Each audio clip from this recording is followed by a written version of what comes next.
independencia, nos ha dado libertad, nos ha dado la posibilidad de estudiar. Aquí las mujeres somos ingenieros, médicos, científicos, somos de todo. La discriminación en Cuba no existe de la mujer. Yo, por ejemplo, soy directora de una unidad básica. Soy mujer, soy negra. Eso es gracias a la revolución.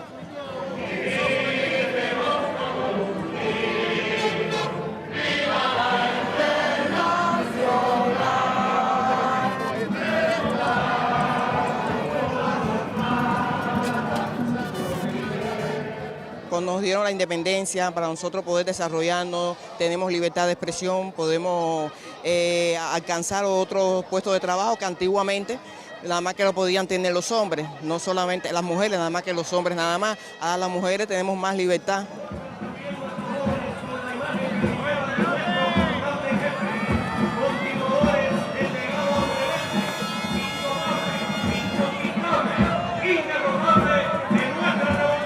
Bueno, es que todas las mujeres hoy en día somos revolucionarias, todas. Yo creo que no hay una en este país de Cuba que no sea revolucionaria.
Lucía, el realizador cubano Humberto Solás, es también una interesante aproximación a cómo las mujeres han marcado la construcción de la nación. Tú sabes que la historia generalmente se cuenta desde los triunfadores y desde los varones, porque la historia muchas veces se cuenta solamente desde las guerras y los conflictos.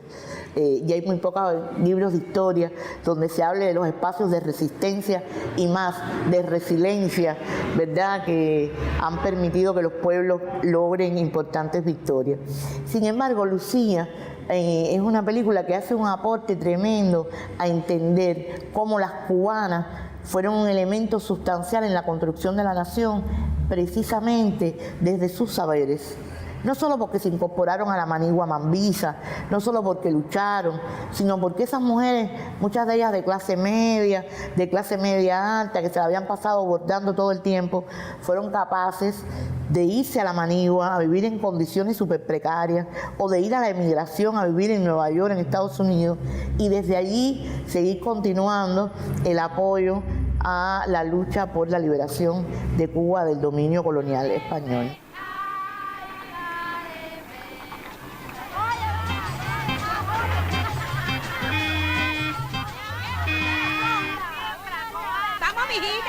¿Cómo te demoraste? Si esto es ahora, no te quiero ver con el maridito acostado en la cama. Y eso que ustedes no saben que dice mi novio, que el día que me case, esta que está aquí no pega el lomo, ¿saben? Imagínate, ¿yo qué le voy a hacer? ¿Y tú qué estás diciendo? Que él dice que no puedo trabajar más. ¡Que trabaje! ¡Que trabaje! ¡Que trabaje! ¿Pero qué pasa ustedes? ¡Que trabaje! Esta es la Casa Museo Abel Santamaría. Este fue el apartamento donde vivieron Aide y Abel cuando estaban aquí en La Habana. Ese fue el primer lugar donde llegaron y vivieron. Aide Santamaría era una persona muy sensible, es decir, pocas personas conocen que llegó hasta 6º grado. Y con 6º grado fue una mujer que fue capaz de reunir a intelectuales, artistas, de conversar, porque su sensibilidad era muy grande. Aide era una mujer que sabía amar mucho.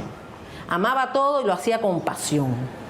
Amó profundamente a Boris, amó profundamente a Abel, amaba profundamente la revolución por la que estaba luchando, y después todo lo que siguió haciendo, lo siguió haciendo con amor, porque era una mujer muy apasionada.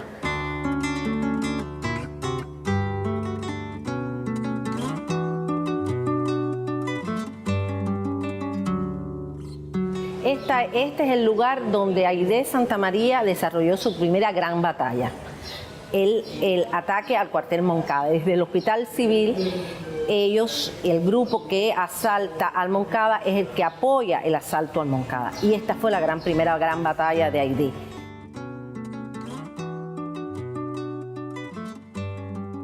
Aide luchó en todo momento por participar y ser la primera en todos los combates. Ella le dice a Fidel, ya incluso Abel ya había salido en los carros para el Moncada, y ella le dice, Fidel, ¿y nosotros en qué carro vamos? Y él le dice, no, ustedes se quedan. Y ella le dice, no, nosotros vamos a participar también. Y Fidel le dice, ya Abel salió, Abel no sabe esto, pero bueno, ustedes van a ir a acompañar y estar con Abel en el Hospital San Antonio. Pero ella lucha por participar.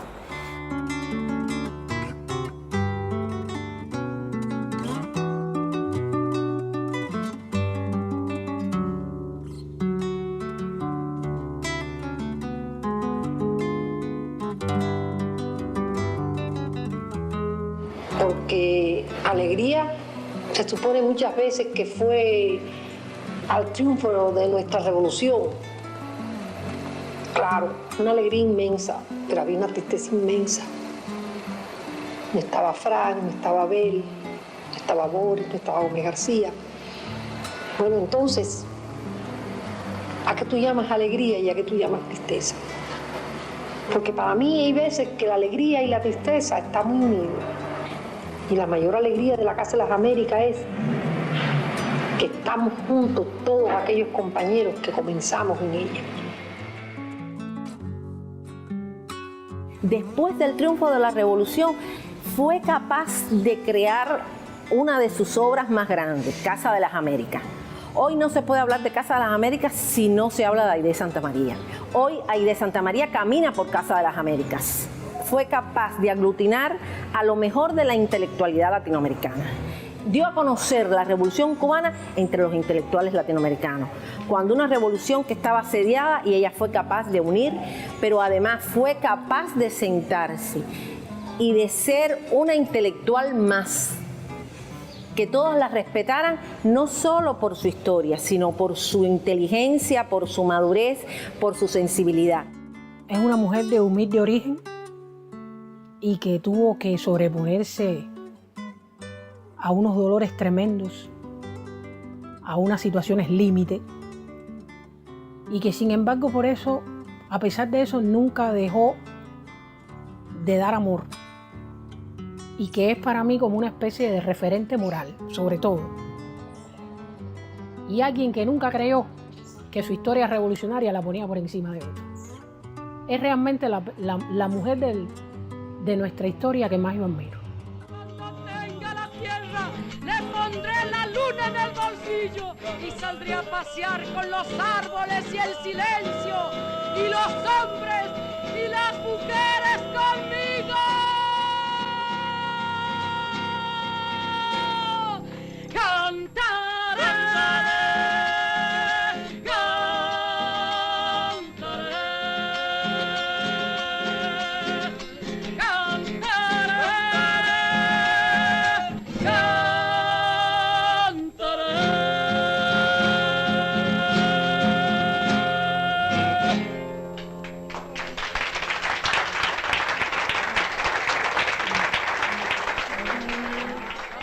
¿Qué siento que me da la revolución?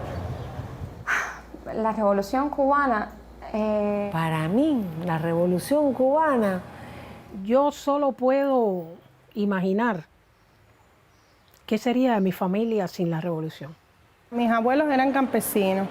Cuando triunfó la revolución, mi mamá tenía 7 años. Y entonces ella se formó gracias a... Ya mi papá sí, al inicio de la revolución se fue a alfabetizar y pudieron después los dos llegar a estudiar en un pedagógico y hacerse profesores. Nada, me hubiera enredado, me hubiera casado a los 14 o 15 años, como tantas mujeres, me hubiera enamorado de cualquier guajiro, me hubiera llenado de hijos y no hubiera estudiado y hecho nada. Ahora las mujeres podemos mandar, trabajar, la revolución nos dio todo. Bueno, es que yo no concibo una mujer, una cenaguera, que no viva enamorada de la revolución, de lo que nos dio la revolución. Bueno, para empezar mi vida, yo soy, es decir, fruto de un tratamiento prolongado de fertilidad. Me ha dado una razón para vivir. Me ha permitido cumplir mis sueños. ¿Cuántos niños con inclinaciones artísticas y capaces de crear maravillas hay en el mundo muriéndose de hambre o sin la posibilidad siquiera de tener una crayola? Entre las enseñanzas está el comprender que no existe nada perfecto, que una revolución es muy difícil, es muy compleja, es muy dialéctica. ¿Sabes? Me siento capaz de quedarme en cero y volver a renacer como el ave fénix. Muchas veces lo he hecho. No tengo miedo. Creo que eso me lo ha dado la revolución, la capacidad de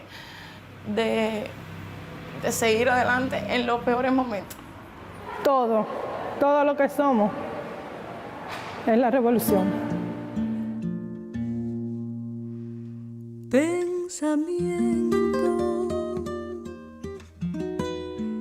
dile a fragancia que yo la quiero, que no la puedo olvidar, que ella vive en mi alma. Mira, yo pienso que las cubanas, los cubanos y las cubanas somos afortunados por la historia que tenemos. Pero yo creo que la figura de Vilma, y lo digo siempre porque cuando hemos ido a presentar el libro de ella o a conversar a los jóvenes sobre su figura, y por ejemplo en el caso de los círculos infantiles siempre digo que hay que enseñarles fotos de ella cuando era niña, en su asientico, en la bañadera, con su burrito, con su uniforme de primaria, con su traje de los 15, para que vean los niños que fue niña como ellos hasta la gran heroína que es. Y es enseñar la historia de mujeres y hombres de carne y hueso, que cantan, que bailan.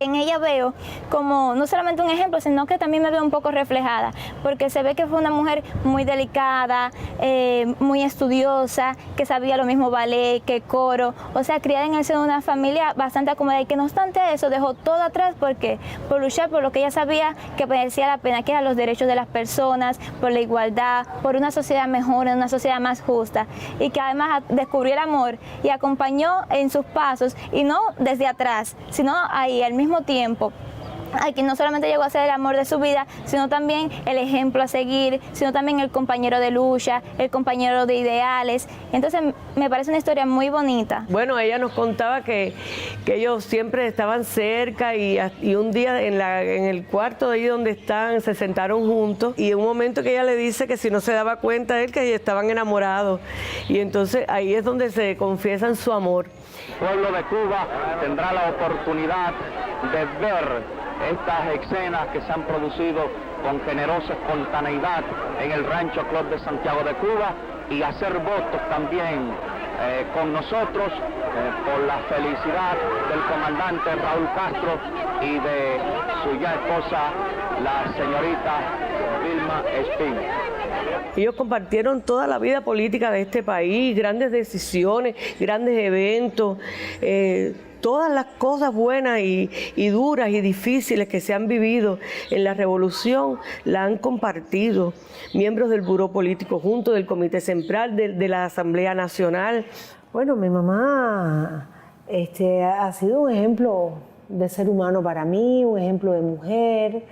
Yo encontré en ella un montón de virtudes, también defectos. Todas las niñas somos críticas con las mamás y los papás, pero siempre que me pongo a pensar y en la medida que el tiempo pasa, comprendo y veo con más claridad muchas virtudes de mi mamá, como mujer, como esposa, en tiempos tan difíciles, como hija, como hermana, como madre y como una luchadora social. En Vilma encarnan las guerrilleras de la sierra, las luchadoras clandestinas, las mujeres que hicieron, hacen y harán posible que siga habiendo en Cuba una revolución de cubanas dentro de la revolución.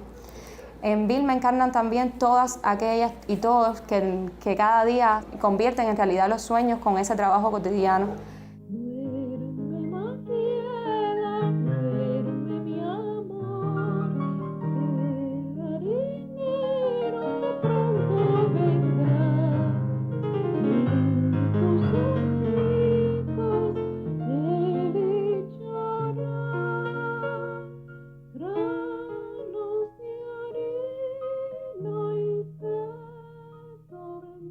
Fueron las mujeres las que se acercaron a Vilma, porque Vilma siempre resultó ser una extraordinaria líder, y ellas se acercaron a Vilma para decirle: hace falta crear una organización de mujeres para poder participar de la obra de la revolución. Y Vilma se lo plantea al comandante en jefe. La federación fue creada por las mujeres, por decisión de las mujeres ya en el año 59, y fue sencillamente con un afán, con un interés de participación. Las mujeres habían participado, muchas mujeres, en la lucha, en las montañas, en las ciudades, en la clandestinidad. Ahora el resto de las mujeres, al triunfo de la revolución, con aquel llamado de Fidel desde Santiago de Cuba, antes de emprender la marcha para La Habana, a tomar ya Colombia, fue un discurso tan claro que las mujeres identificaron esa revolución como su revolución. Y empezaron desde ese propio año 59 a organizar lo que nosotras le decimos delegación, que es nuestra organización de base, es donde están nuestras mujeres, nosotras le decimos nuestras federadas. Y a partir de ahí comenzó todo un proceso de organización con un activismo extraordinario. Y se crea la Federación de Mujeres Cubanas el 23 de agosto de 1960. Y constituyen esta Federación de Mujeres Cubanas, unidas en esa palabra, cubana.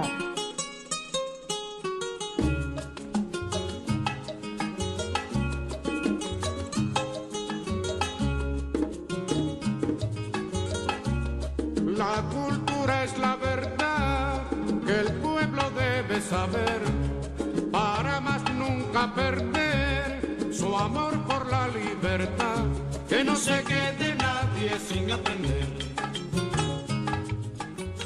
Sinceramente, la campaña de alfabetización es un momento que abre un cambio no solo cultural y político, sino un cambio al interior de las familias en Cuba.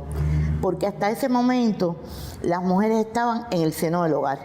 Incluso las mujeres que hacían trabajo remunerado eran en oficios generalmente que reproducían lo que hacían en el hogar. Enfermeras, maestras, algunas secretarias, pero realmente pocas mujeres trabajaban en el espacio público, en el espacio remunerado. E incluso la labor de educación en aquel momento, llevar a las mujeres a las aulas, y la labor de alfabetización, eso de que cada mujer que supiera leer y escribir le enseñara a su vecina, que fueran en las zonas campesinas, en las zonas de montaña, que había tanto analfabetismo.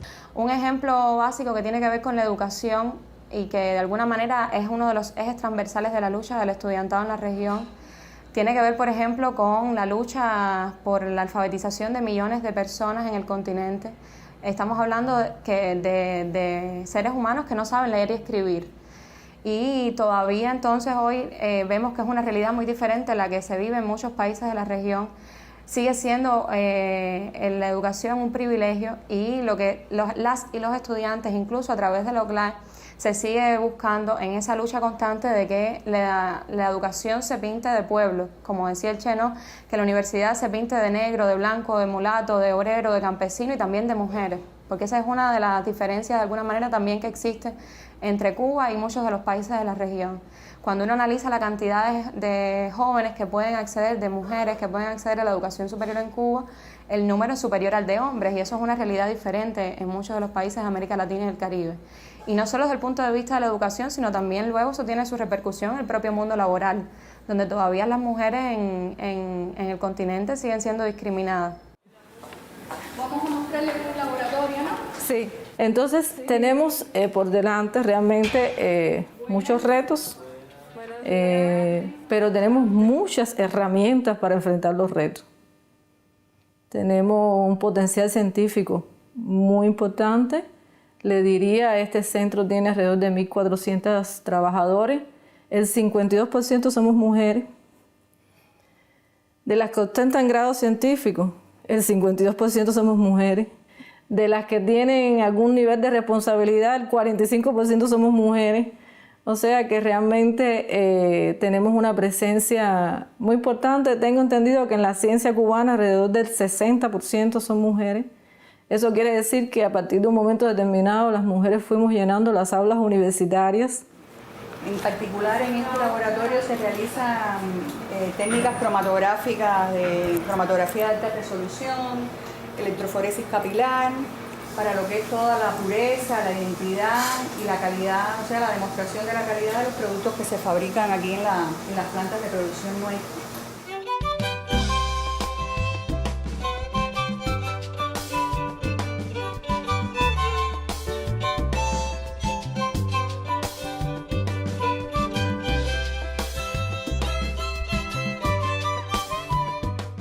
Al presidir la OCLAE tuve la posibilidad de participar en un congreso de estudiantes en Colombia, de la asociación, la CEU, que es la Asociación Colombiana de Estudiantes Universitarios. Y allí, al terminar una de las sesiones de trabajo, se me acerca una muchacha que me empieza a preguntar, a indagar ella sobre la revolución cubana, sobre Cuba, la realidad que se vive en este país. Y recuerdo que en medio de la conversación ella hace una pausa y me dice, así a bocajarro: ustedes son privilegiados y a veces no se dan cuenta. Y yo me quedo así y ella continúa y me dice, mis padres, si tú ahora puedes tener mañana puedes tomar la decisión de tener una familia, de tener un hijo o una niña, y no tienes que preocuparte por la cantidad de dinero que tienes en tu cuenta bancaria para garantizarle a ese niño o a esa niña su acceso a la educación o a la salud. Y ni tampoco tus padres han tenido que preocuparse por eso durante tu vida, ¿no? Sin embargo, los míos, ella me decía, todavía están arrepentidos porque no fueron capaces, no pudieron, no tenían la posibilidad de pagar mis estudios universitarios. Yo desde jovencita, desde que estaba en 6º grado, comencé en una escuela de deporte, en la IDE, Escuela de Iniciación Deportiva, que aquí en Cuba, en todas las provincias. Y entonces ya empecé en el deporte de judo. Al principio no me gustaba mucho, no lo conocía, pero como era una niña me gustaban mucho las acrobacias, que es una parte de judo muy importante, y ahí fui. Y no era mala, participaba en competencias provinciales y siempre me destacaba, cogía buenos lugares, medallas, y me incliné por la carrera de cultura física. ¿Qué significa cultura física? Porque es un término que no empleamos. Cultura física significa deporte para todos. Deporte para todos. El deporte aquí en Cuba es el derecho del pueblo. Aquí todos, desde niños hasta ancianos, practican deporte. Tienen la posibilidad y el derecho de practicar deporte. En el círculo de abuelos usted podrá conseguir más años para su vida, más tiempo para vivir. 80, 79, 65, 24, yo 75. Que vive el 1 de mayo y todo el mundo a la plaza. Ofrendando con notas de mi lira, con fibras de mi alma, tu encanto.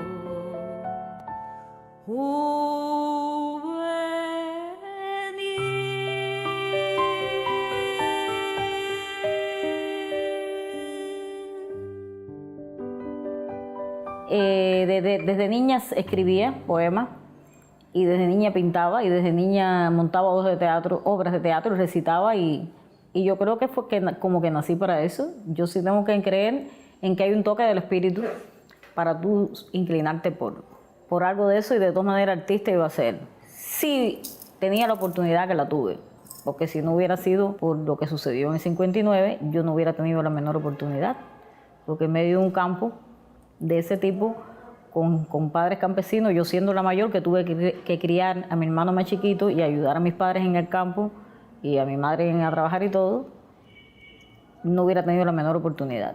Desde que yo recuerdo que tengo uso de razón, siempre quise ser bailarina. La imagen así que tengo en mi mente es mía, yo bailando muy chiquitica en el portal de la casa donde yo vivía en ese entonces. Bueno, improvisando, ¿no? Porque eso no era bailando, era muy pequeñita. Y todos los vecinos de la cuadra mirándome, y todo el mundo decía, ella va a ser bailarina de ballet.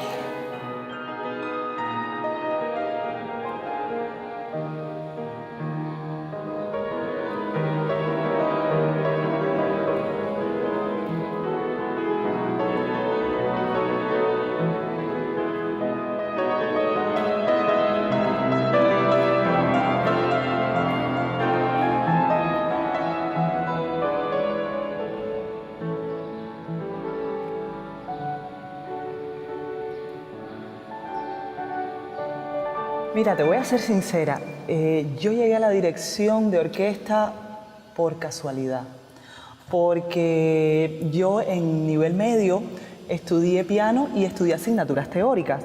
Por la carrera de asignaturas teóricas tenía que hacer una especialidad que era dirección coral, y la profesora me decía que yo movía las manos muy lindo, que le encantaba. Y bueno, cuando yo ya terminé mi nivel medio, dije, ya yo hice piano, hice teoría, quiero hacer otra cosa. Y si a mí mi profesora me decía que yo movía muy bonito las manos, voy a estudiar dirección orquestal a ver qué pasa. O sea, fue así, no te voy a mentir. Bueno, era bien pequeña, estaba en primer grado estudiando en la escuela, y llegaron haciendo las proposiciones de que existían las escuelas y que los niños interesados pudieran hacer pruebas de aptitud para saber, y siempre me gustó un poco llamar la atención y de expresarme de alguna forma. Mi mamá ya sabía, ¿no?, que ese era el camino, y me llevó, y resultó que tenía condiciones musicales, y ahí empezó la labor de escoger qué instrumento quería, porque no estaba decidida. Y ya entré en la escuela por violín, que fue el instrumento que me sedujo más. Niña traviesa, cubana de pura cepa. La niña traviesa, cubana de pura cepa. Que no me falte la pintura, no, la música, la inspiración de mi Cuba bonita. La niña traviesa, cubana de pura cepa. Para que se sepa. Me acordé de la primera vez que entré a este museo. O sea, yo era muy chiquitica. Estoy mirando el piso y me recuerdo de esa niña que entró de la mano de otro amiguito, porque siendo pequeña lo lograba captar, porque los profesores hacían que llegara en forma de juegos, en forma de historias. Inclusive ver aquí los niños jugando y hacerme idea de lo que anteriormente había cuando era un cuartel militar donde torturaban, y sin embargo ahora en vez de gritos se oyen sonrisas. Es maravilloso. Bueno, la medicina fue por muchos factores. Uno muy importante es que mi mamá también es médico, y eso siempre influye, porque veo cómo ella se dedicaba a sus pacientes, veo cómo esa especialidad era tan humana, pero sobre todas las cosas fue por un motivo muy personal, que era que yo quería saber de qué manera yo podía aportar al mundo mi granito de arena. Y yo decía, ya no son momentos, al menos en mi país, de yo estar luchando con un fusil en las manos, pero ¿de qué manera? Bueno, pues quise alistarme al ejército de las batas blancas, que creo que es una manera no solamente de mostrar mi patriotismo, que soy una revolucionaria, una fidelista, sino que también que soy una gran humanista. Y eso es lo principal, llevarle salud a todas las personas del mundo, y no solamente salud, sino también amor, que todo debe ir aparejado.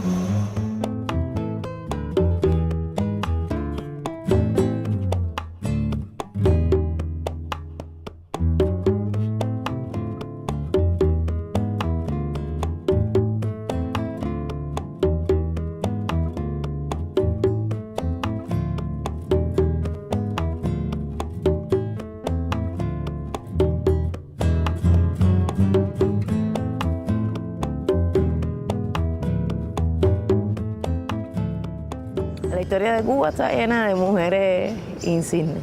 Pero yo, si hay una figura de la historia cubana que a mí me ha impactado, es Celia. Celia logró llevar desde la Sierra Maestra y después en la construcción de la sociedad el concepto de pueblo, el concepto de que la revolución no son los líderes de la revolución, sino que es el pueblo. Celia era una persona muy importante en la Revolución Cubana. Fue capaz de construir toda una red en Manzanillo, donde ella era, para apoyar lo que estaba ocurriendo en la sierra, y realmente con mucha inteligencia, con mucha humildad.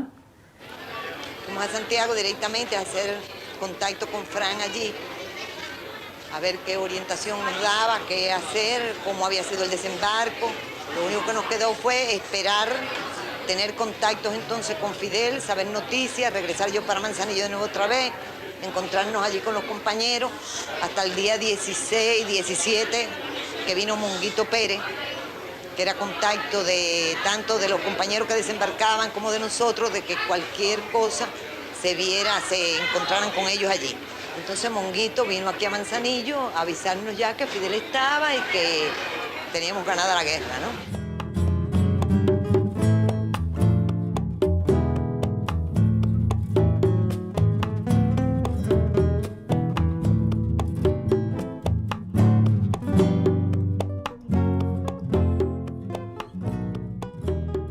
Y es un ejemplo también porque otra cosa que le decía a mis colegas es lo femenina que era. O sea, que no hay que ser ni porque seas combatiente, ni porque seas guerrillera, ni porque trabajes mucho. La feminidad no está desligada de eso. Y eso yo pienso también que abre corazones, ¿no?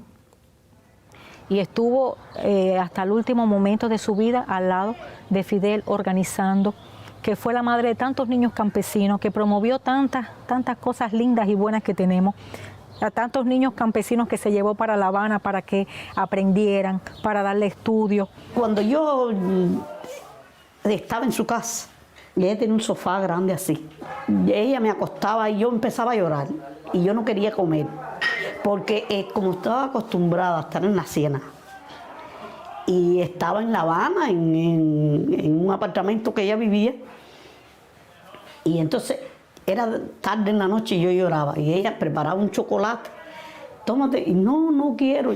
Y entonces yo le decía, ay Celia, yo quiero irme para mi casa porque yo quiero volver a ver a mamá. Y entonces yo le veía caer los lagrimones encima de mí, las lágrimas así le corrían y caían encima de mí así. Yo, en aquel tiempo, yo veía aquello, pero después que yo me hice, más o menos de 20 y pico, 30 años, que ya yo tuve mi hija, yo decía, ¿por qué Celia lloraría así? Entonces, después que yo leí la biografía de Celia, ella perdió a su mamá, más o menos cuando tenía el tamaño mío. Y parece que eso que yo le decía, yo quiero ir a ver a mi mamá, parece que ella pensaba que ella también pensaba que si ella regresaba a la casa de ella, volvía a ver a su mamá. Y ella me transmitía un cariño, una cosa así que yo no sé cómo explicarte. Como si ella me conociera de toda la vida.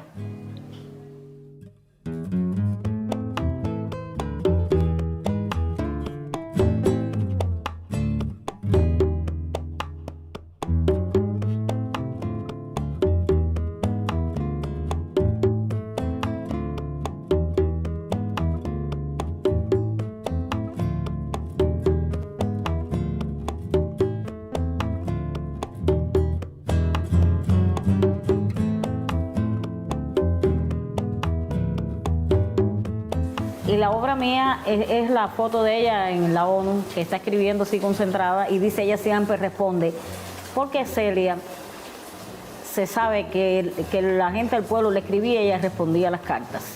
Es decir, resolviera o no el problema que le estaban pidiendo resolver, ella respondía.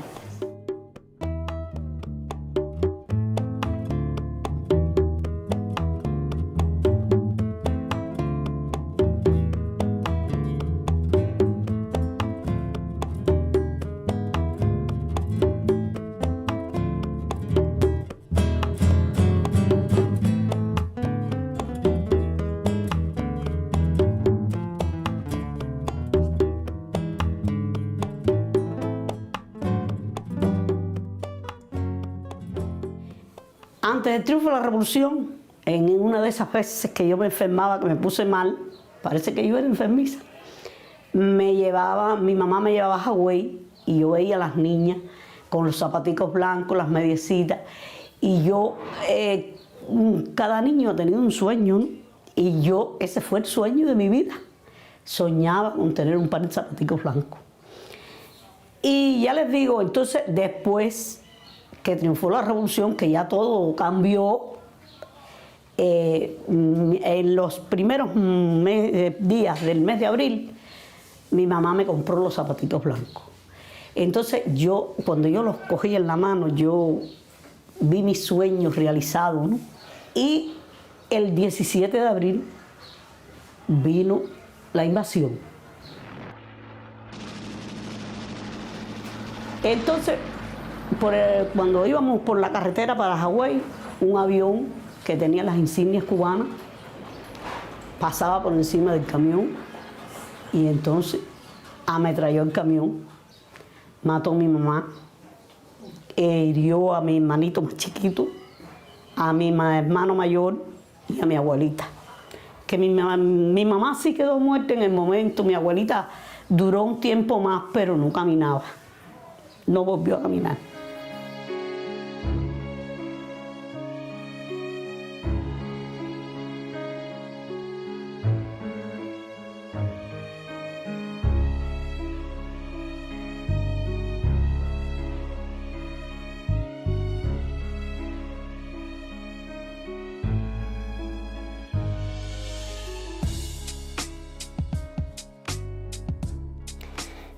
Ya después que pasó eso, yo me olvidé de que llevaba los zapaticos ni de nada, no pensé en nada de eso.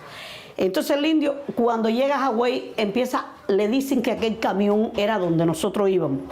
Y él le empezó a tirar fotos a los escombros y a las latas de leche, a las colchas quemadas, las cosas que habían encima de la parte trasera del camión. Y entonces encontró los zapatos en la cajita, pero traspasados por las balas. Me los lleva donde yo estoy. Y hacía poquito que habían sepultado a mamá. Cuando yo vi los sueños, el sueño de mi vida, también lo había perdido. Yo parece que yo me emocioné mucho y le dije a él lo que yo había sufrido por esos zapaticos. Y entonces escribió esta poesía, Elegía de los zapaticos blancos. Gritaba trágicamente: malditos los mercenarios, ay mis hermanos, ay mi madre, ay mis zapaticos blancos. ¿Acaso al monstruo se dijo: si las madres están dando hijos libres y valientes, que mueran bajo el espanto de mis bombas? ¿Quién ha visto carboneros con zapatos? Pero Nemesia no llora. Sabe que los milicianos rompieron a los traidores que a su madre asesinaron. Sabe que nada en el mundo, ni yanquis ni mercenarios, apagarán en la patria este sol que está brillando para que todas las niñas tengan zapaticos blancos.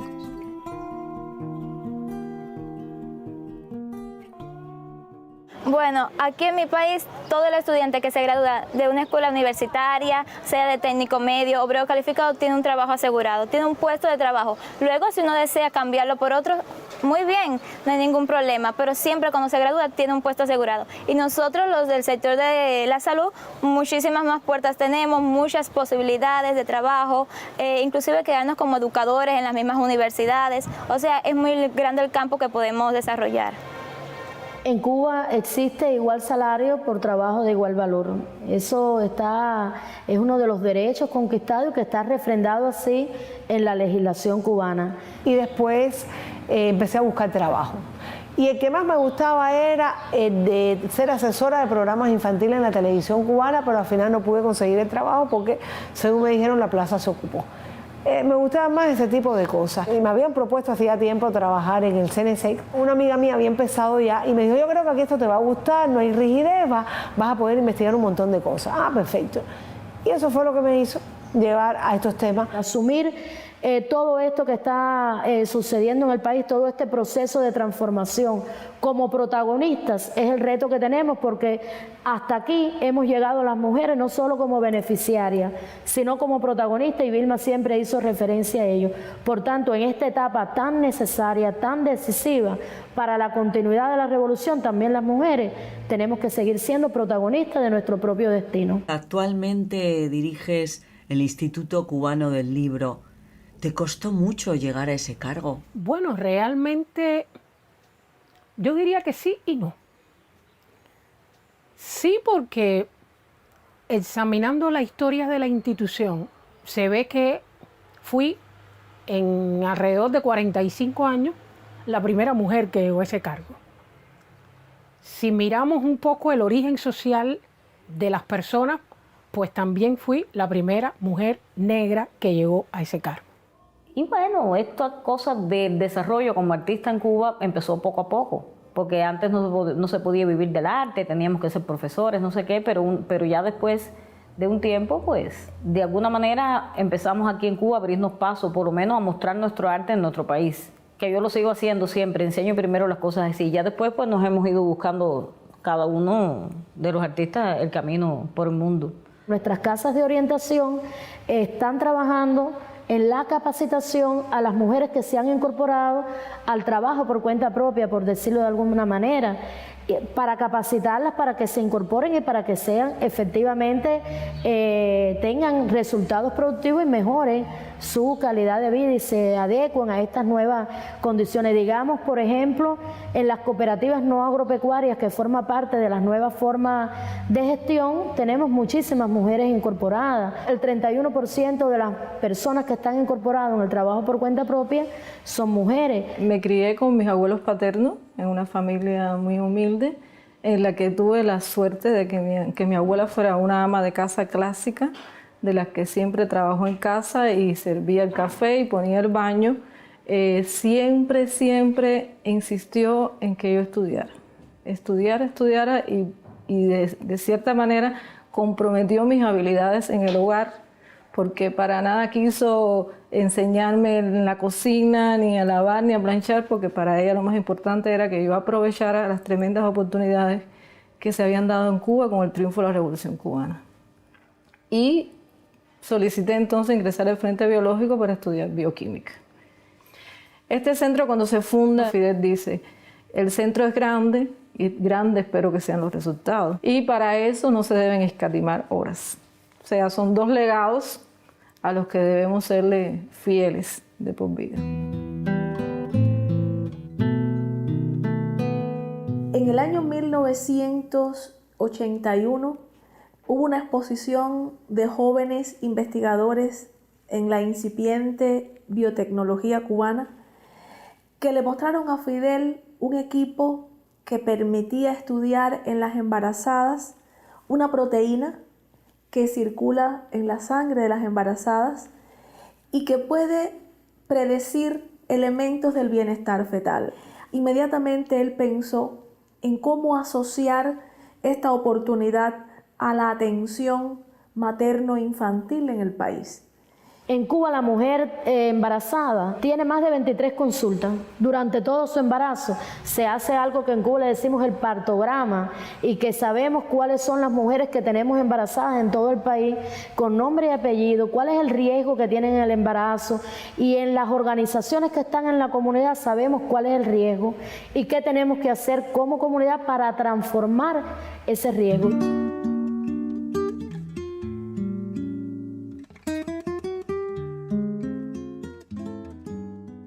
Vilma soñó y comenzó a hacer un trabajo muy fuerte con que las mujeres pariéramos con nuestros compañeros al lado de la mano, en un momento tan importante como es el nacimiento de un hijo, ¿no? Vilma decía que solo 3 cosas no podían hacer los hombres por nosotras, que era el embarazo, que era el parto y que era la lactancia. Ya después todo podía hacerlo el hombre igual que la mujer. Cuba desde el año 70, desde la década de los 70, existió la ley de la maternidad de la mujer trabajadora que en la medida que el tiempo fue avanzando se fue enriqueciendo. Y además de darle la participación al padre, le está dando la participación a las abuelas, a los abuelos y a otras familiares cercanos que decida la madre. Vilma trabajó mucho en el código de familia. Ella decía, siempre en un hogar tienen que decidir, por ejemplo, si el trabajo de la mujer da más económicamente y es más importante para la sociedad que el del hombre, porque el hombre, después de la lactancia, no puede cuidar a sus hijos.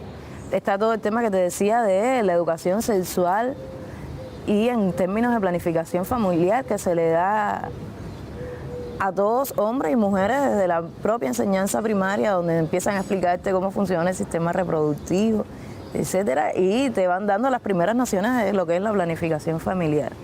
Porque es mejor evitar un embarazo no deseado que tener que interrumpirlo luego. Yo creo que más que decir que las mujeres en el resto de nuestra región, solo hay 3 países, si mal no recuerdo, que tienen garantizado ese derecho, más que decir que las mujeres no tienen derecho al aborto, hay que decir que lo que no tienen es derecho a decidir. Es decir, impedir que las mujeres puedan terminar un embarazo por cualquier razón, más que terminar el embarazo, le estamos quitando a la mujer el derecho a que decidan sobre su propio cuerpo, sobre cuándo tener sus hijos, sobre el espaciamiento entre un hijo y otro, y ese es un derecho que sí las cubanas hemos conquistado.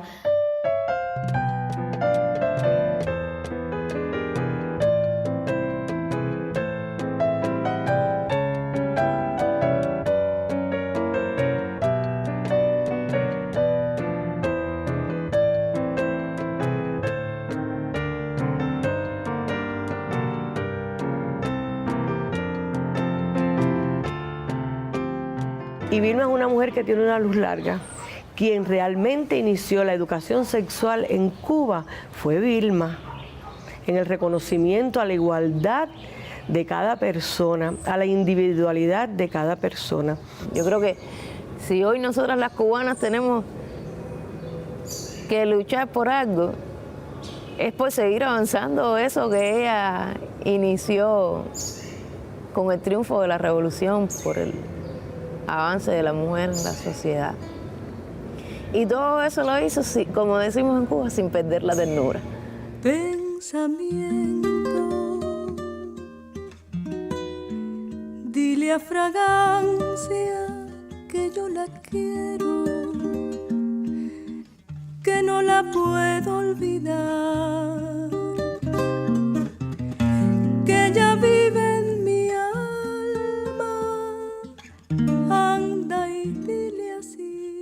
Mira, ella es realmente, junto con Fidel, la constructora de la teoría de la igualdad de la mujer en la Revolución Cubana, pero también la creadora de instituciones totalmente revolucionarias, como los círculos infantiles. Que Vilma hizo un llamado y la mujer estuvo presente. Allí se hicieron albañil, mi madre se hizo albañil, hubo muchas que fueron electricistas, fueron azulejadoras, hicieron maravillas y crearon para que nuestros niños pudieran estar bien resguardados y nosotros poder cumplir con las tareas de la revolución. La ternura de Vilma, yo creo que, y además porque está muy vinculada a donde nací, y entonces eso también como que me marca mucho, la capacidad de ella de haber luchado, defendido sus ideas, pero también de haber visto sus resultados. Yo creo que me reflejo mucho en eso, ¿no? Las cosas que yo pienso y defiendo, yo las llevo hasta el final. Entonces eso de aprender a defender lo que uno cree y a luchar por lo que uno cree, eso es Vilma. Este es uno de los altares de nuestra patria. Aquí se encuentran los combatientes que cayeron y que formaron parte de esa columna del Segundo Frente Oriental Fran País García.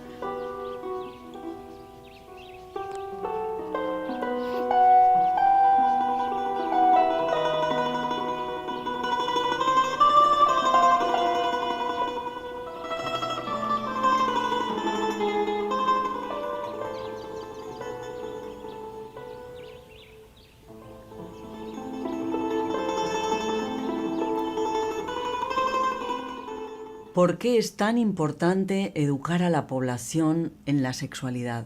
Porque la sexualidad es una dimensión, es parte intrínseca de la existencia humana y como está tan vinculada a las necesidades, a los deseos y tiene tantas salidas y expresiones, históricamente muchos de los elementos que identificamos ahora que la integran fueron rehenes del poder, fueron utilizados en los mecanismos de control social, en los mecanismos de dominación, y hay muchos aspectos que se identifican hoy con la sexualidad que han sido utilizados en las relaciones de dominación que generan desigualdades, discriminación y exclusión social.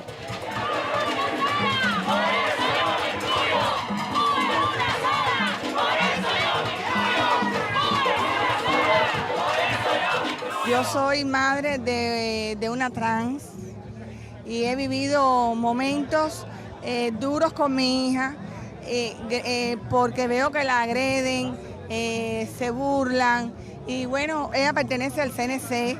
Gracias a esta organización ha mejorado mucho esta situación.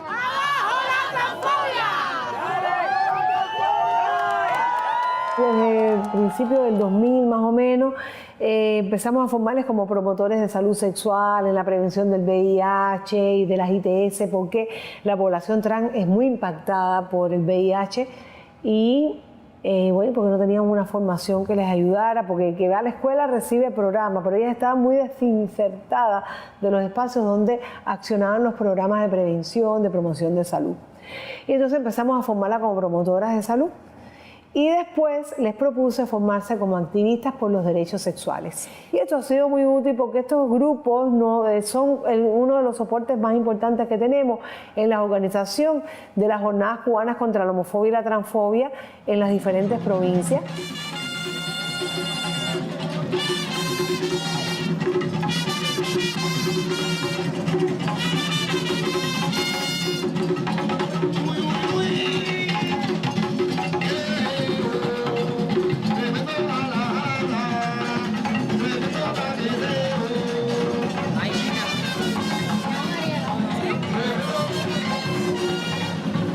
La campaña anterior hicimos la convocatoria a la Central de Trabajadores de Cuba porque eran los espacios laborales, hicimos una alianza muy estrecha con los sindicatos. Este año es con el Ministerio de Educación que nos unimos más en una tarea común que es desarrollar esta campaña por estos 2 años, dirigida a la escuela, a la influencia de la escuela en la familia, a la influencia de la escuela en las niñas y los niños y incluso a fortalecer la capacidad pedagógica que debe tener la escuela y metodológica para transmitir desde su Programa Nacional de Educación Sexual, para transmitir estas temáticas. Y sí, nosotros estamos aquí para dar nuestro apoyo como universidad, como estudiantes, como universitarios, a todo lo que significa el apoyo a la causa contra la homofobia y también dar nuestro sí a que se derogue esta política que ha durado más de 50 años, que es el bloqueo. ¡Viva Mariela!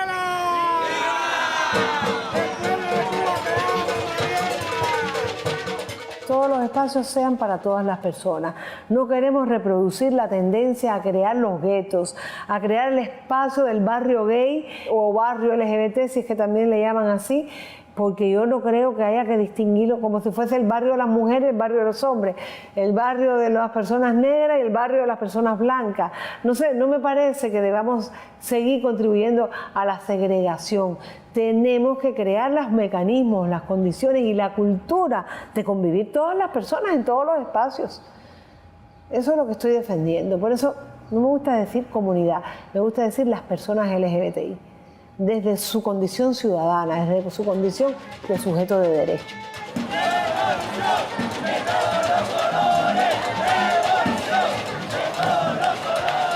Socialismo sí, homofobia no. Socialismo sí, homofobia no. ¡Abajo la transfobia! ¡Abajo la transfobia! ¡Yo soy fiel! ¡Yo soy fiel!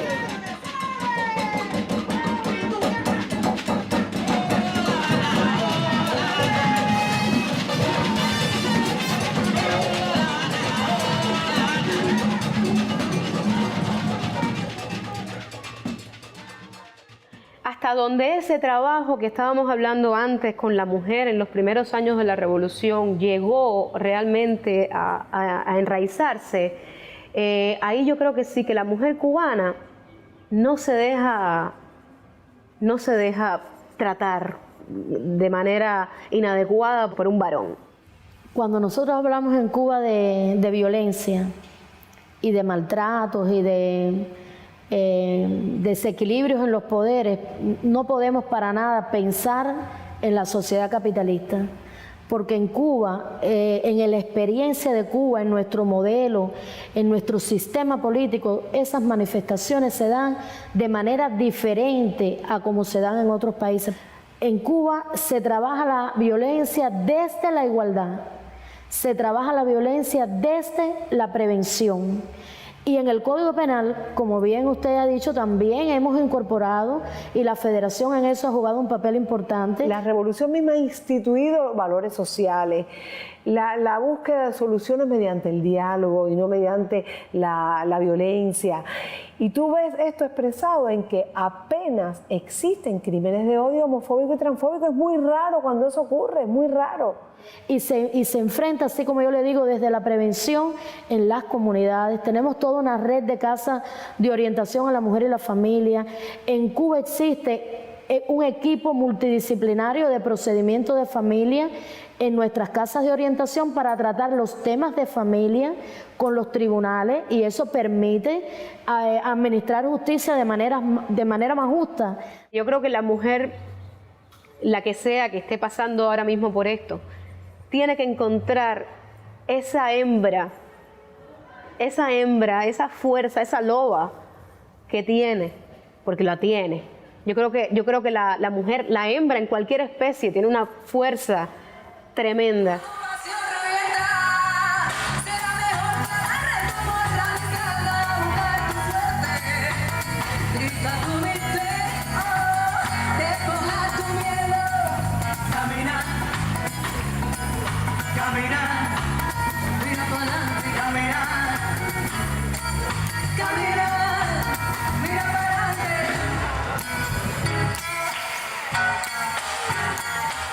En muchas organizaciones de masas y políticas, la mujer está presente en cargos de dirección decisorios. Sin embargo, en el ámbito familiar, sí todavía hay que hacer mucho. Tú llegas de tu trabajo, a lo mejor llegaste, hiciste una consulta y después te fuiste y diste una clase en la universidad, y cuando llegas te toca igual el cuidado de la casa, de la familia, de los hijos.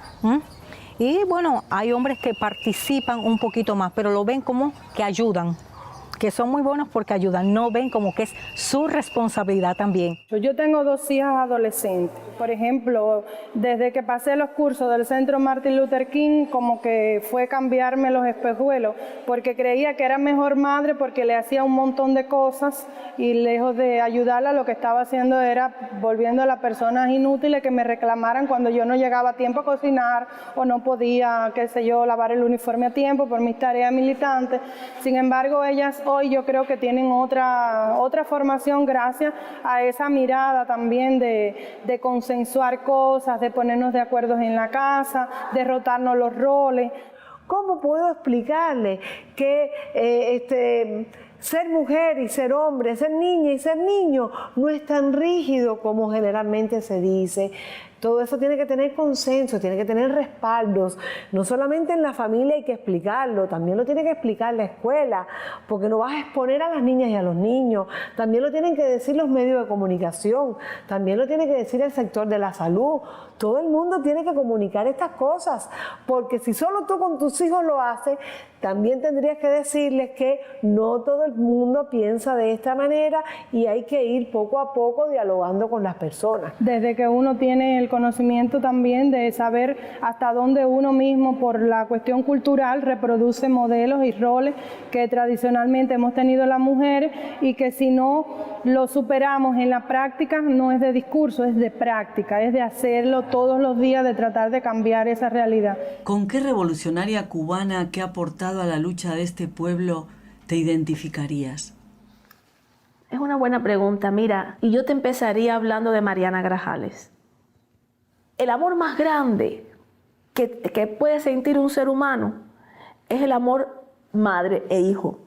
Es piel de tu propia piel, es tejido de tu corazón, ese es un ser humano. Entonces, el acto de entregar a los hijos, de conminar a los hijos a la lucha, perdiendo, aún sabiendo que perdí a otros hijos físicamente, para mí es un acto supremo.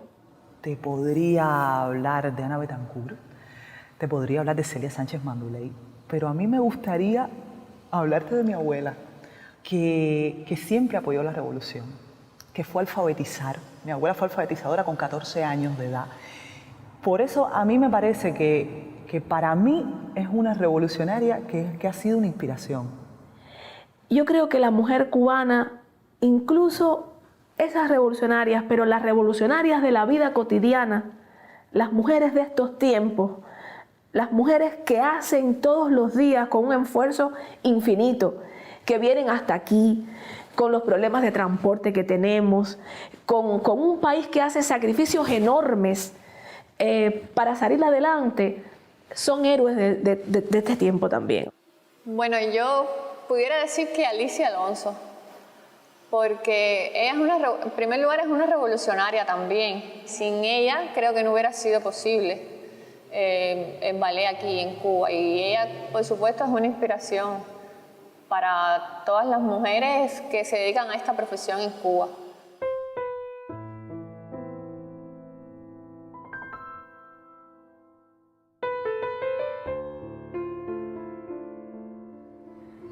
Para mí todos los días es un reto hacerle honor al nombre que llevo. Pelear por que las cosas se hagan bien, con justicia, con medida, tener el valor que tuvo la persona a la que le debo mi nombre para transgredir todas las barreras en pos de formar un mundo mejor. Llevo eso más como una meta, como algo que uno incorpora a su actuar diario.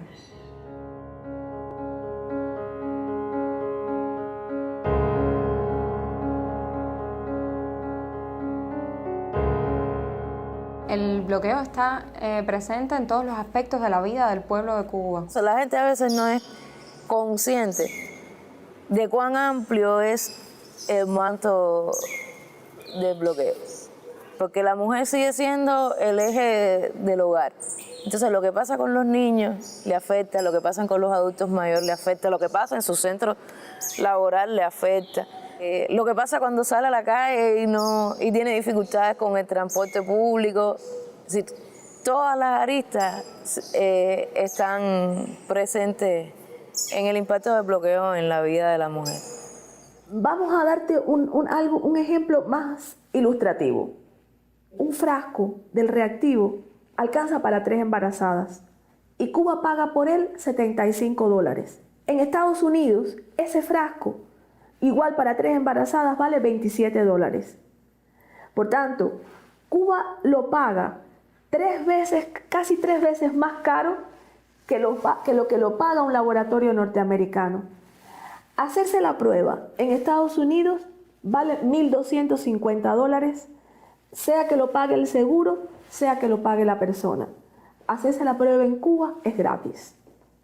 Sin contarle que en muchas ocasiones hemos tenido proveedores o que nos han estado vendiendo una determinada materia prima y han sido captados por un proveedor norteamericano con el fin declarado de bloquearnos la posibilidad de seguir comprando esa materia prima. O sea, solo la voluntad política de un gobierno de entregarle al pueblo ese derecho humano que es inalienable, que es el derecho de la salud, es lo que puede explicar ese sacrificio tan extraordinario. Que lo que pasa es que el bloqueo también reafirma en nosotros la fuerza, o sea, nos reafirma de que si podemos, si tenemos ideas innovadoras, si podemos tener patentes y demás, tenemos que hacerlo, porque es un deber que tenemos con nuestra revolución, con nuestro pueblo, de que toda esa formación que se invirtió en nosotros, en los recursos humanos, tenemos también que devolverla de alguna manera. Nosotros sabemos que mantenemos la misma posición y la misma postura que ha caracterizado al pueblo cubano durante todos estos años, que por ser jóvenes no vamos a cambiar toda esa historia que nos ha antecedido, al contrario, somos las nuevas generaciones quienes tenemos la encomienda, el compromiso y la disposición, la voluntad también de continuar con este proceso de revolución en Cuba.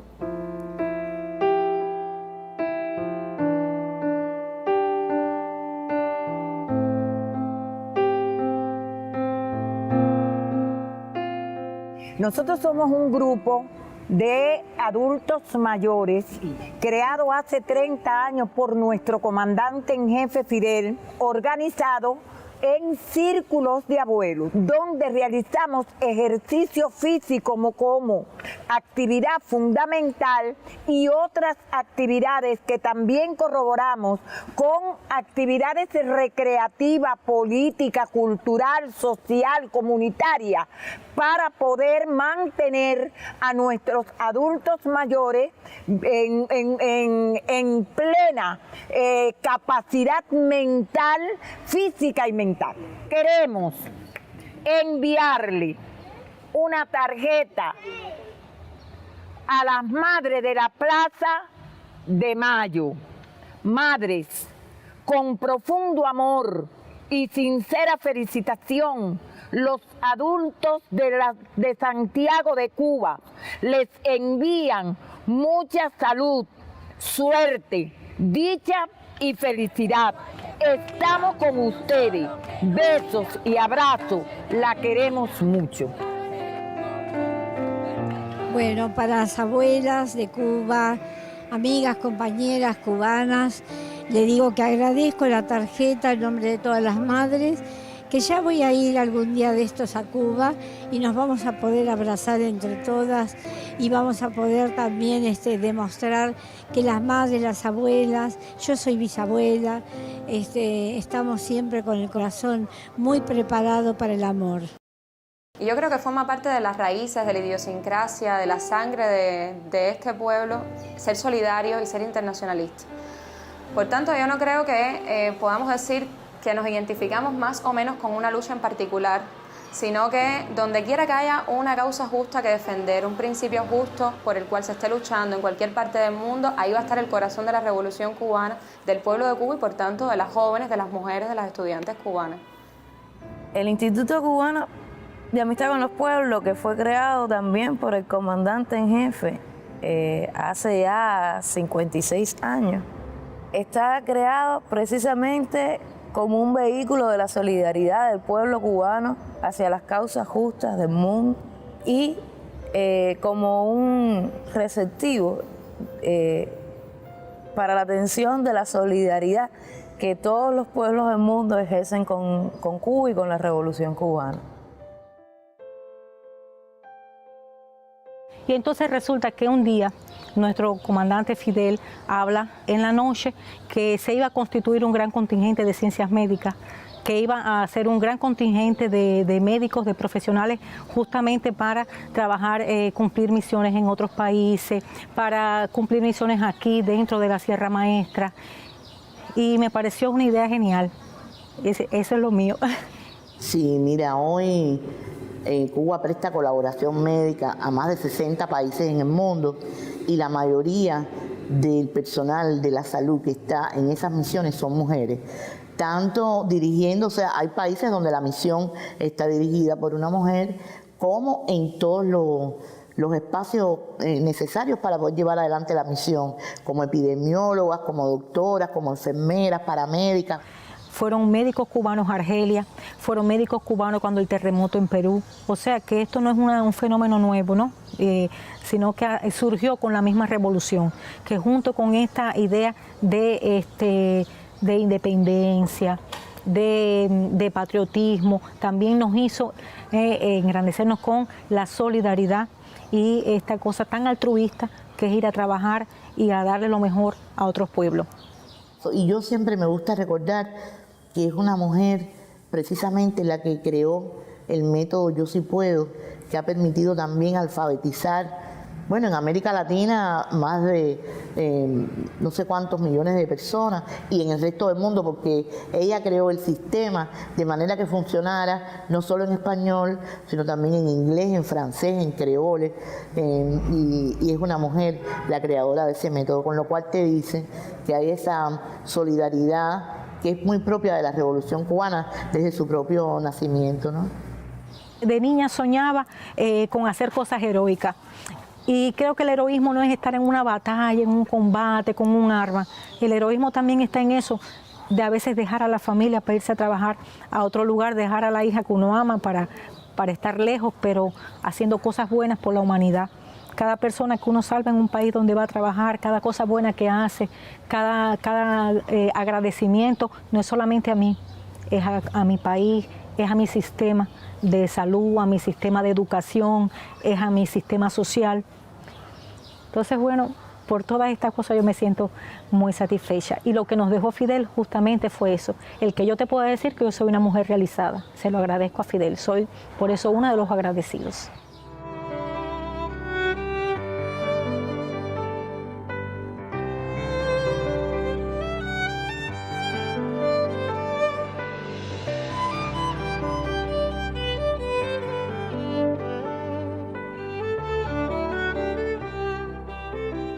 Fidel ha sido una figura realmente compleja y especial en nuestras vidas. Marcó nuestras vidas y nosotros queremos que marque la vida de nuestros hijos. Fidel lo decía cuando entró en Santiago de Cuba el 1 de enero del 59 en ese discurso histórico. Él decía que las mujeres eran oprimidas por ser mujeres, por ser obreras y por ser negras.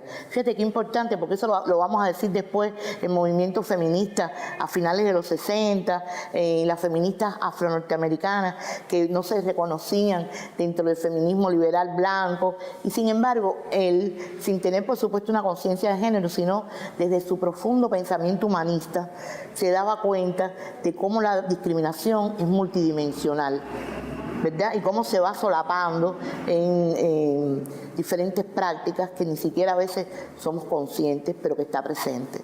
Yo sé que está vivo, que se necesita y que tenemos que luchar por el concepto de revolución, por lo que fue la revolución, y que la juventud tiene que saber, y el mundo, de lo que fue Fidel capaz de hacer. Me parece, por ejemplo, muy interesante que Fidel llega a decir en el segundo Congreso de la Federación de Mujeres Cubanas: tendrá que llegar el día en que haya un partido de hombres y de mujeres, fíjate, y que se dirija el partido hombres y mujeres. Incluso un tema tan controvertido como el tema del sexismo en el lenguaje, Fidel también lo señala en uno de sus discursos. No dice sexismo en el lenguaje, pero dice, el lenguaje también discrimina, y discrimina a las mujeres. Cuando cada uno de los cubanos en un acto dice yo soy Fidel, eso tiene un significado grandísimo. Yo soy Fidel porque yo soy continuidad de sus ideos.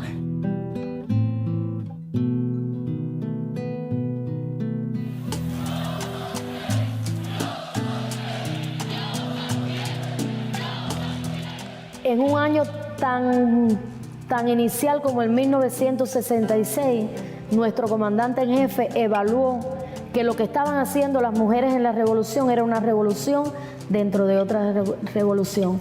Y no se puede hablar de la historia de Cuba, no se puede hablar de la revolución cubana si no se habla del papel protagónico que han tenido las mujeres en todos los frentes de la vida. Y siempre presente lo que decía Fidel, que un mundo mejor es posible. Y yo creo que el mundo mejor lo podemos hacer las mujeres, desde nuestras casas, desde nuestros vientres, de la forma que tengamos de amar y de educar a nuestros hijos. Yo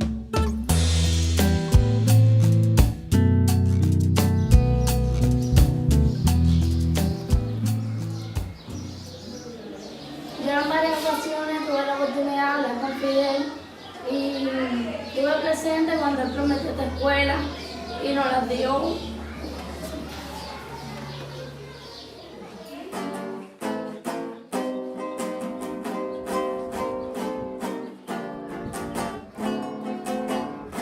El milagro echó a la mar cuando bajó desde el cielo y se quedó a cabalgar al lomo de un ideal de trinchera, honor y fuego, y entre el turquín y las nubes tatuó con sangre vencer o morir. Eres faro y eres guía, adivino y querubín.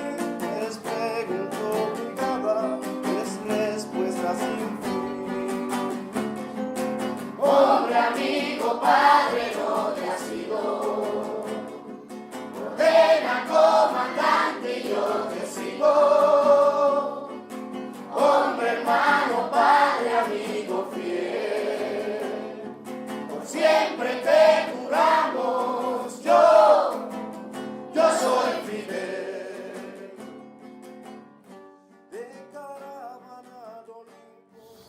Tenemos que estar claro que hoy el capitalismo patriarcal está desarrollando una guerra cultural y de símbolos muy grande. Y desde los revolucionarios, desde la izquierda, hay que plantar no una batalla defensiva, sino una propuesta ofensiva y proactiva. Pero es algo que hay que construirlo permanentemente. Es que no puedes, son tantos siglos con esa misma historia y memoria genética que es una cosa permanente. No hay cómo dejarlo como que ya lo conseguimos.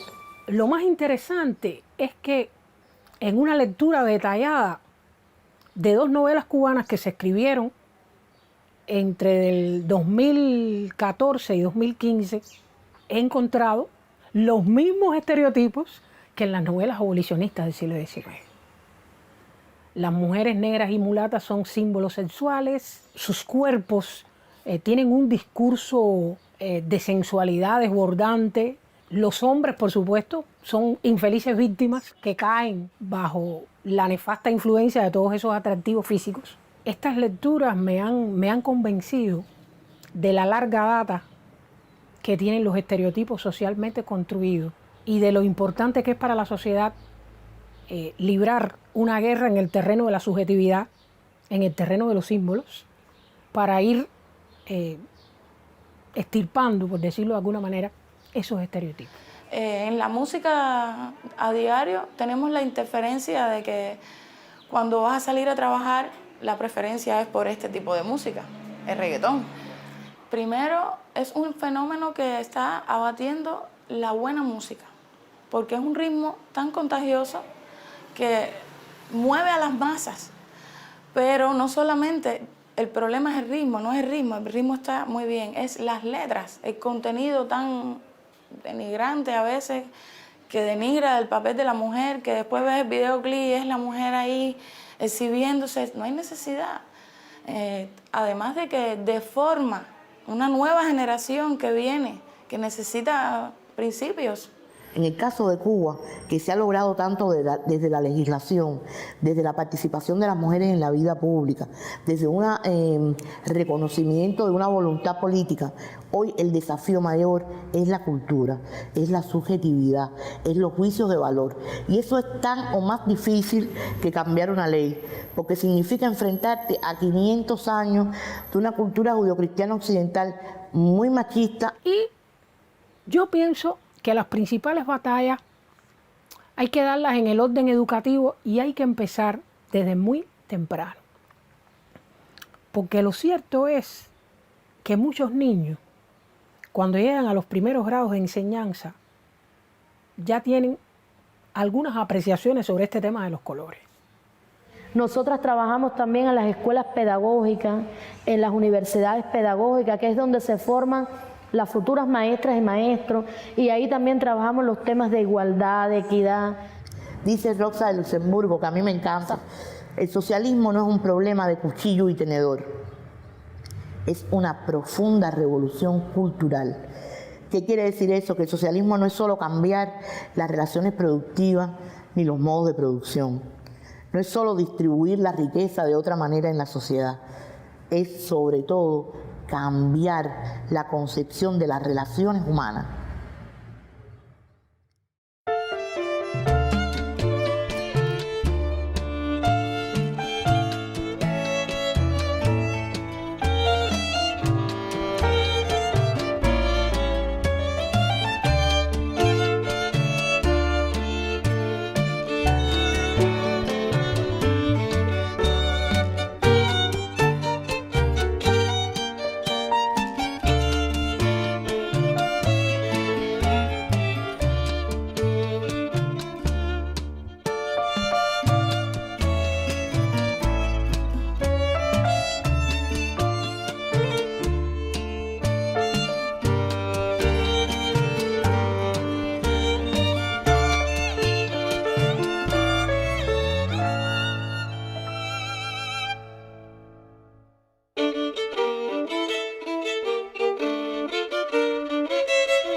riendas cubana de pura cepa.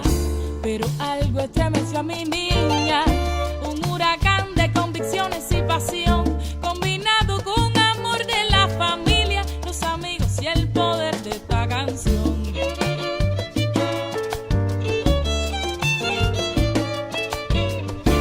Y viviendo esta naturaleza de haber nacido en tiempo de revolución, de ver las artes como un diamante, el más gigante motor impulsor.